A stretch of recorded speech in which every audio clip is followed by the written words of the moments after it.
passe pas. Ouais. Bonjour. Sébastien tombe sur une femme très choquée qui vient de vivre un véritable cauchemar. Elle venait de garer son véhicule dans ce parking quand une conductrice l'a sauvagement agressée. Elle m'a tapé dans la tête, elle m'a arraché les cheveux, elle m'a mis par terre, Elle vous a agressé pourquoi, madame? Je me suis mal garée. Et je lui ai expliqué à la dame. Je lui ai dit que je m'étais garée là parce que j'arrivais pas à marcher. Je lui ai dit que je me suis garée là parce qu'il n'y avait pas de place tout près. Et elle me dit, vous n'auriez pas pu me serrer un petit peu plus. Alors je lui ai dit, écoutez madame, vous avez largement la place de passer. Et c'est monté un peu dans les tours. Et puis moi, quand je suis partie, j'ai dit qu'elle conne. Et là, du coup, elle me dit, espèce de vieille pute, espèce de... Enfin, elle commence à m'insulter. La victime est une commerçante du coin.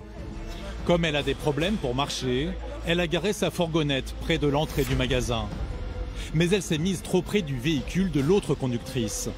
Une maladresse qui a pris des proportions inimaginables. Elle vous a porté des coups ou pas, madame? Ah mais monsieur, c'est plus que des coups qu'elle m'a envoyé. D'accord. Vous déposez plainte? Carrément, elle m'a... Attendez. Ah, vous saignez derrière. Vous saignez dans le dos, là. Vous saignez au niveau du dos, ouais. J'ai jamais vu une violence extrême comme ça. Là, ce qu'il faudrait, c'est que vous ayez aussi à l'hôpital, madame, pour faire une constatation de blessure. Parce que là, c'est intolérable, hein, ce qui se passe, et c'est pas normal. Ce sont les vigiles qui ont séparé les deux femmes. Au beau milieu du parking, ils ont assisté à une bagarre d'une extrême violence.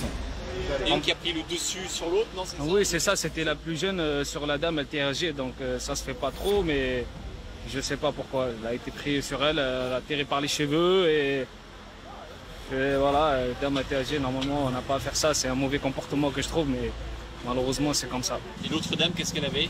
La plus jeune, elle était arrachée sur l'oreille gauche, il y avait du sang, mais après voilà. Très choquée, la commerçante va être prise en charge par les pompiers.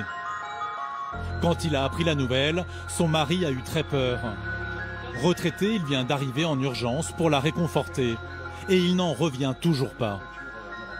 C'est étonnant parce que c'est une personne calme, qui a jamais eu une histoire, qui est très respectueuse et qui a de la bienveillance avec tout le monde. Et là, voilà, en réalité, on est à l'abri de rien, quoi, je veux dire.